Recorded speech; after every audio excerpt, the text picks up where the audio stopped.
So you can't just put out content that's already been written about, things that you can find online already. It has to be unique. What makes unique content? Things like FAQs that are specifically related to your business. So you want to ask the question the way any other just random user might be asking a question, and then answer that question. So FAQs matter.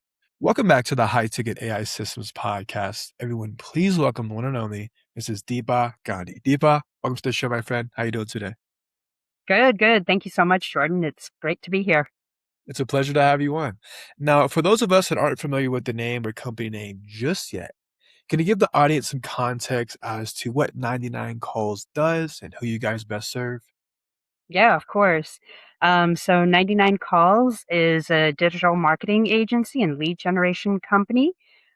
We serve home service businesses, so like your electricians, plumbers, those who help clients or customers from their location. We've been doing this for 16 years now, so been in business for 16 years, and we've got some great reviews, great reputation. Amazing. When you say help them on the digital marketing front, what exactly does that look like from a services perspective? Sure. We help them with an SEO friendly, SEO optimized website.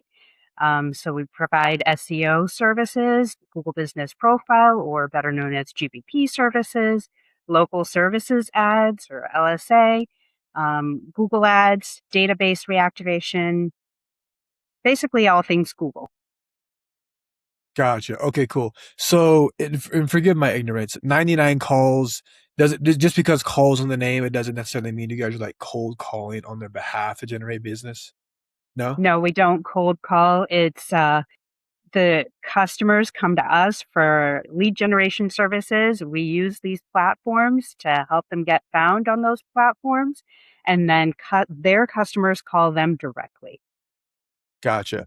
What do you feel like has been working well in the SEO, AI space, the geo space that allows your clients to get pretty good results and even found in LLMs like Google, Claude, ChatGPT, all that fun stuff?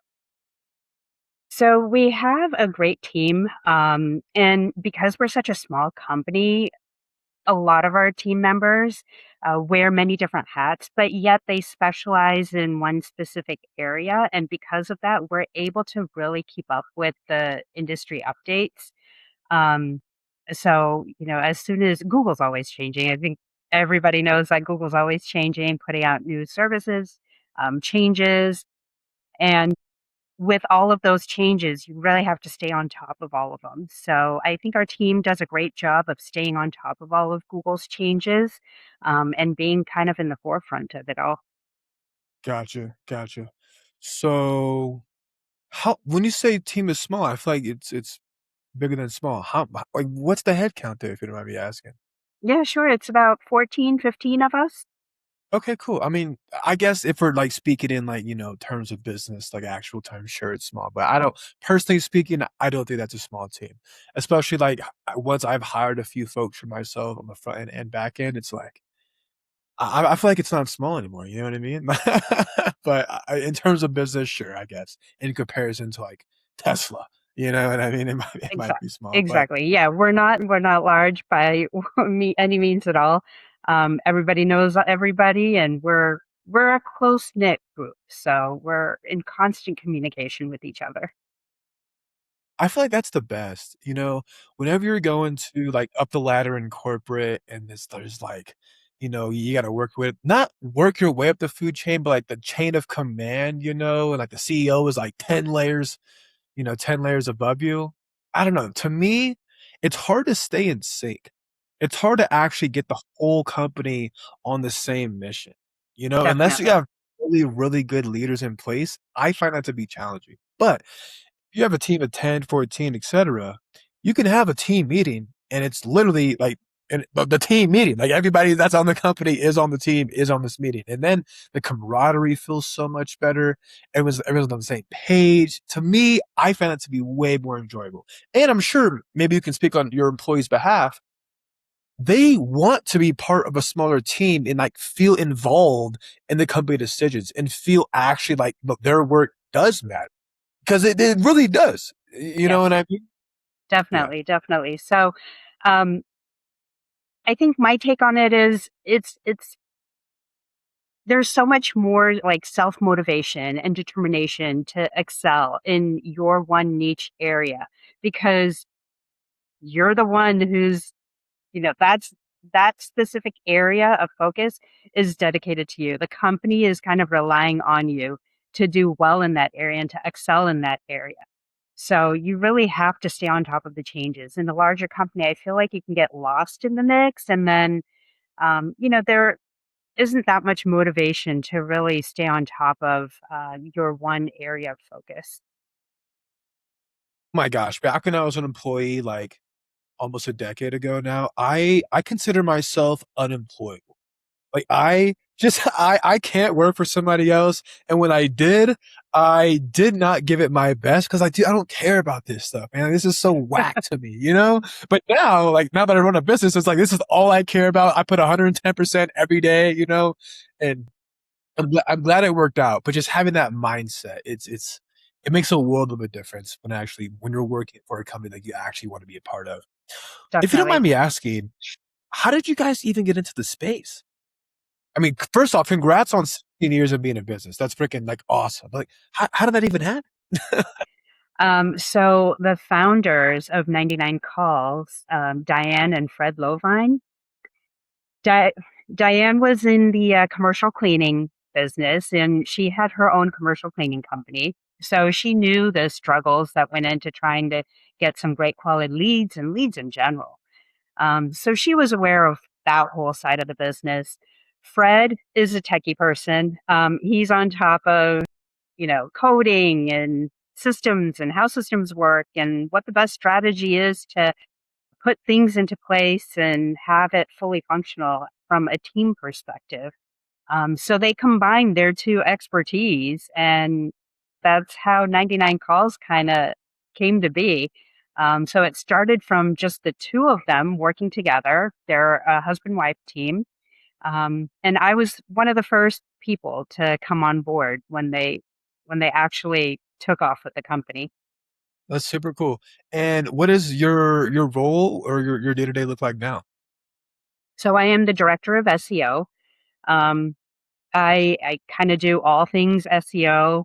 I'm the Google Business Profile Product Expert, so I stay on top of all the GBP changes, updates, our clients' GBPs, things like that. I try to stay on top of all of the AI related changes that come into Google and the GBP. So, trying to find strategies so that the client's website and our website get found better in all of the Google searches, the AI overviews, the GBP local pack, and just kind of all of that and what it takes to really get found in the AI overviews and things like that. And then I started the local services ads program with 99 Calls as well. So Google rolled that out back in, I want to say it was 2016 ish. Um, so yeah, started dabbling with the LSAs and then rolled that out to our clients. That's super freaking cool. Right on. I guess I have a two-part question, and of course, answer one at a time. But what works well? Like, what are the common denominators of a successful LSA campaign versus one that is completely unsuccessful? That's question one. Question two is what are the strategies nowadays that enable us to actually get found in Perplexity, Claude, Google AI overviews, all that fun stuff? Okay, two huge questions. Yeah, I know. Um, We'll still go back. Yeah, go for it. that's all right. So starting with the LSAs, to have just the very basics on the campaign, to have it completely filled out without leaving any missing parts is key. Um, you won't even be visible unless all of those verification items are checked off. Once your verification items are checked off, then you want to make sure and have all of the profile items within the dashboard completely. A lot of times people fail to add some really great high quality photos. Um, and Google really likes to see that high quality photo type of work. And it's not just photos of your work that you want to add. You want to add photos of your team, of your branded vehicle, you with your branded vehicle, you at your job site, things like that. Um, and then a lot of times people neglect to add some of those, the call out tags. So you really want to complete your profile in its entirety, and not miss any of those pieces to it. The other big part of it is GBP is connected with your LSA. So the reviews that are left on your GBP, the frequency of reviews, the quality of reviews, your overall rating, things like that really matter. Um, Even if you get like a 1-star review on your GBP, you definitely want to respond to it. Don't just let it hanging. It shows the business owner's clients that you care about your business, you care about your reputation. Um, and then it also gives you a chance to explain what happened with that 1-star review. So you definitely want to stay on top of all of the GBP updates as well as, the review responses, trying to um, increase your review count. The frequency of reviews matters. You don't want to just say, "Hey, I've got 100 reviews already. I can just forget about trying to collect some more reviews." No, that's not how it works. You want to. It's an ongoing effort. You don't want to just set it and forget it, basically. For sure. Um, so I think those are the key parts with the LSA campaign for a well-optimized campaign. Of course, there's a lot more that goes into it, but this is just kind of a quick highlight on things that really matter. Um, your second question was how the strategies that we use to try and get found in the AI overviews and ChatGPT and things like that, right? You got it. Yeah, good memory. Right. So, this is still kind of a work in progress, but what we are seeing is any type of AI platform, whether it's Google's AI overviews or Chat GPT or Gemini or Perplexity or whatever it is, they want to see unique content. So you can't just put out content that's already been written about, things that you can find online already. It has to be unique. What makes unique content? Things like FAQs that are specifically related to your business. So you want to ask the question the way any other just random user might be asking a question, and then answer that question. So FAQs matter. Something else that might be great is unique blog content. Maybe you have some really amazing research or data or something that you just can't find online, then write about it. Why keep it to yourself? Write about it. That could help you get found. Um, Pricing information. Sometimes, for our home service businesses, sometimes contractors aren't really keen on putting out pricing information on their website, but that information really helps get found in the AI platforms. And it doesn't have to be like exact prices. It doesn't have to be, hey, the roof replacement is going to cost you $10,000.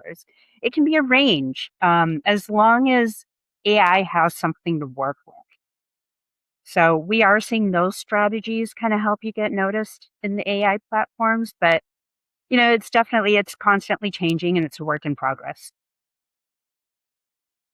I love what you said about creating new and unique content because if you simply just let Claude or AI, simply put, to write all of your blog posts, it's AI only knows information that is on the internet. So if Exactly. you write a blog post that is from AI, it's pulling information already existing. Therefore, your blog posts are not new at all. Like, sorry to break it to you, but really not working out for sure. So some things that we do internally is we brainstorm like what happened over the past week, over the past month. How could we actually create new content? A lot of it, to be really transparent, comes from the podcast that we host because it's always new. I learn all the freaking time in every episode. So really happy that we do this. But nonetheless, that's where the data comes from. That's where new ideas spawn from. Like, I ain't gonna be transparent. Like, do I write the thing? No, I don't write the freaking thing, but I'm the person giving the idea to like our assistant or AI, whatever the case is, right? So the idea is new. Hopefully that makes sense to the audience out there. I know the podcast name is High Ticket AI Systems. More importantly, AI systems. Do you guys have any of those that you're working or that you're utilizing internally to kind of streamline efficiencies and like speed up the deliverables that you guys have for clients? And are you guys using any of that like on behalf of clients? Meaning, are you installing any of those systems into home improvement companies' businesses? Because they're all good like at their trade. Unfortunately, not all good at like AI systems or just running a business in general. So yeah, I'll let you have the floor. Yeah, definitely. We've incorporated AI so much into our system just for internal uses and for our clients.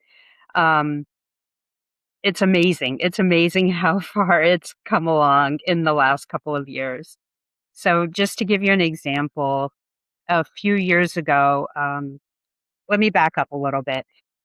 All Yeah, of our yeah. clients' websites have a tracking phone number on our website. And that's how, when the lead comes from their website, which we've built for them, when a lead comes to them, that's how we know that it came from our system, is because it goes into the tracking number. And we used to have an actual person listen to all of our clients' leads, like manually listen to each one and then mark them, whether it was a lead, not a lead, spam caller, or whatever it was. Um, so we implemented an AI call vetting system where every single lead for all of our customers is vetted through an AI and marked as an actual lead or a spam caller. Um, so that eliminated so many man hours in just listening to all those calls. And the AI is vetting them with about 98% accuracy, which is amazing. Um, That's wow. That's high accuracy. Yeah, yeah. No, it's really amazing, and it's amazing how the manpowers were reduced, just by that one implementation. So that was just one basic example. Since then, and this example was rolled out, I want to say about 4 years ago, maybe 5 years ago. And since then, we've just been using it more and more and more. And now the most recent way that we're using AI for ourselves and for our clients, for ourselves, it's we have Claude embedded into our systems. So Claude has all of our data for us and for our clients, as far as lead data, cost data, and just all of it. So we use Claude for data extraction, and and then we use Claude and ChatGPT to analyze that data, help us write the blog. So the AIs won't write the final product blog, but at least it helps us with the data extraction and the analysis part of it. It writes maybe the first draft of the blog, and then we go in and there's a human in the loop, just editing it, modifying it, verifying all of the data and the analysis of it, and then that's when the final blog is then published. But the initial part of it is just all AI. Um, so many workflow automations, as far as like automatic emails that go out to clients for late payments, for paused accounts, for things needed on the accounts, things like that. And then we also incorporated the whole LSA platform into our system. One of the other things that matters for the LSAs, which I didn't touch on earlier when you asked me about the LSA optimization, was responsiveness. I did touch on the review responsiveness with the GBP, but then phone responsiveness and email responsiveness is also a big factor. So one of the things that we implemented is an auto response to any email leads that come in through the LSA. So at least when their customers send them an email asking for a quote on some sort of service, that lead isn't left hanging. There's an auto response that goes to that lead. And then our customer can follow up as soon as they have a minute. So just some examples. That was a lot. I'm sorry. No, no, you're totally good. I think the autoresponders, like speed to lead is everything, right? Hmm. So one thing that we utilize internally is sure an autoresponder. And I can't tell you how many times like that has like been so clutch for us. You know what I mean? Like even if it doesn't necessarily know how to answer a question, it says, "Hey, we got your message. We're letting the team know about this, thing that you're curious about. We'll get back to you ASAP." But if it knows the answer, best believe it's going to send the freaking lead the answer. You know what I mean? Like it's going to give them Exactly. the information they're looking for. Have you thought about using like an AI receptionist for these LSA LSA like ads is in LSA, but like for the LSA campaigns?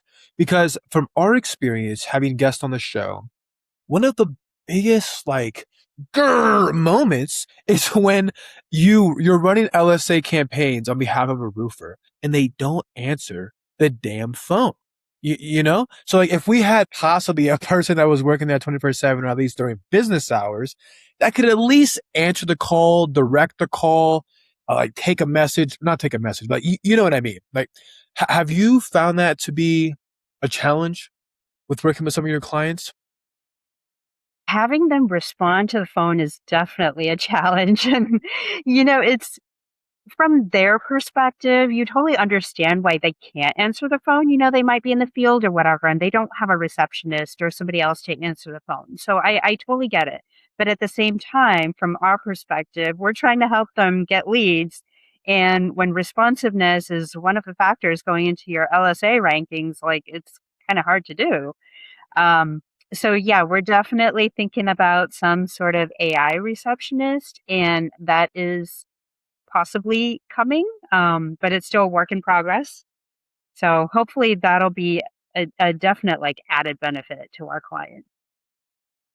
No, for sure, for sure. I know there are a couple. I mean, you probably look into it already, and it's not something that you can just roll out overnight. It takes some tweaking, some optimizing, like any freaking programming with computers or LLMs for that matter. But I think that will unlock a lot of growth for the customers or for your clients' perspective, right? Let's Absolutely. see here. I'm actually dying to know, like, what was life like before working with this company? Like, how did all this transpire? Oh, that's a long story. So before I got into the SEO space, my degree background is in biochemistry and animal physiology. So I have a Oh my master's gosh. degree in that. Yeah, it's quite different. And then Yes. studying one thing is very different from actually working in that space, which I realized probably like 8 to 10 months into working in that space. I'm like, you know what? I love studying about this, but this job is just not for me. Like this work is not for me. Um, so I transitioned into mutual fund accounting and worked at State Street for a few years, for 3 years. And then after that, took a break for the family. Spent the next few years just kind of taking care of the family, raising a family, and then wanted to get back in the workspace. And I was introduced to this job opportunity that was work from home job opportunity. Sounded more like data entry, and it ended up being just my introduction to the SEO space, which turned out to be this. It's amazing. I love it.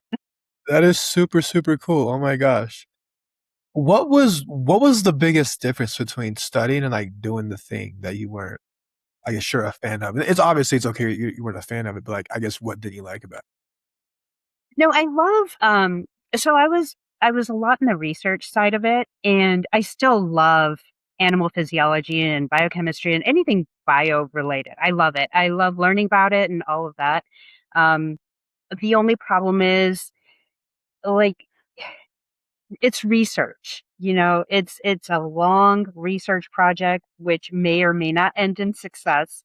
It takes a long time to see any positive effects from it. And the working hours are just absolutely insane because you have a project going on. There's an experiment running, and you might have to go take data in the middle of the night. And it's something that you can't do from home. So I used to actually go. I live in the suburb, in the Boston area. So I used to have to go in the middle of the night into Boston, where I worked, and just collect data. So it was a matter of maybe an hour of data collection and then drive back home. And I did that a few times. I'm like, oh my God, this is just how every research job is going to be. And I don't think I can handle this. Okay, okay, that makes a lot of sense. Sure. I would hate to do that, dude. Like, I'm sleeping. Like, let me get my freaking Z's, dude. Yeah, I'll collect the data later. Okay. No, definitely. okay. Getting back to SEO and I guess business. When you think about some of the clients that you've worked with, and you think about like a case study or like they came on board and they were at like X range, right? After working with you guys, they ended up in like Y range and like what type of vertical the industry, what type of vertical the company was in. Does anyone specific come to mind? Definitely. It's interesting that you asked that question. Quite a coincidence, actually.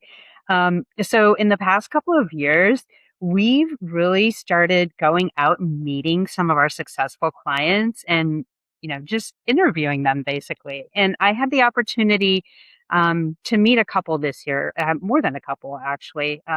One was down in the Jacksonville, Florida area. He's an air duct cleaning contractor. Um, the business owner, I didn't get a chance to meet the business owner himself, but I met with his son who's actually running the business now. His dad is, I don't know, much, much older now, but he's the one who came on board with us. And they, for their marketing, it was basically just word of mouth, referrals. You know, those like mail in flyers that people used to do so much more of and they don't do so much anymore. You have this little tiny brochure of air duct cleaning services or whatever. So they used to do all of that. And they started with us, I want to say about 10 years ago, and their business just skyrocketed. And it was amazing to see the growth. And this was just using organic SEO. You know, back in the day when you put up a website and boom, you just start getting all these leads. So that was really interesting to talk with them and hear about their growth. And then I met a couple of contractors in Pennsylvania. One was a painting contractor and one was a carpet cleaning contractor. Um, Same thing with the painting contractor. They were just doing referrals, word of mouth, things like that. And it's amazing how they've grown. Their organic SEO skyrocketed as soon as they came on board with us. There was a time where, I don't know if you remember this, but the organic SEO, it just kept going up and up and up.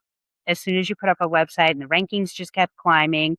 And then there was a time where the rankings started taking a dip, and that's when Google ads and local services ads really started playing, coming into the mix of things, and the competition grew. So they realized that early on and also started LSA services. So then their leads just started climbing back up, which was amazing to see that growth. Same thing with this carpet cleaning business that I met with in Pennsylvania as well. They did try another marketing company, which they didn't have much success with, and then came on board with us, and they're doing fantastic. That's super cool. Yeah, I'm actually thinking about doing a similar thing as well. Going in person, meeting my clients like directly, shaking their hands and having to sit down with them. Did you record that interview that you did with the clients? Yeah, we did. We recorded the interview. There's an interview. Well, it's more about an interview with us, talking about their services with us and how we've helped them succeed in their business. So those interviews you can find on our website at 99calls.com. And then we also did a separate video with an interview of themselves talking about their video, about their business, excuse me, which went on their website. So it was kind of a win-win situation for them and No, for sure, for sure. Like double whammy, like yeah, you got marketing pieces and so do they. That's super definitely. cool. Let's see. Where do you feel like the industry is going over the next 6 months? I would say 12, but with AI, it's changing overnight. So what is some that yeah, well, what do you feel like the industry is going over the next 6 months? So I think people are still trying to understand the whole AI space and strategies to get found in the AI space. And I don't think that has maximized yet. So there's still room to grow there. Um, Uniqueness and trust. Trust is becoming such a big thing. And that's where the reviews, reputation, and all of that come into play. You know, once AI is also maximized with getting found in the AI overviews and ChatGPT and all of that, your competition is just growing exponentially. You know, so what is that other piece that makes a business stand out? It's got to be something extremely unique about that business, or it has to be reputation and trust.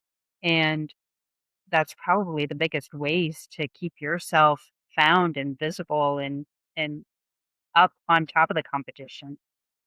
No, 100%. Like in SEO, or at least creating content, is not a, like you said, set it and forget it, like reviews as well.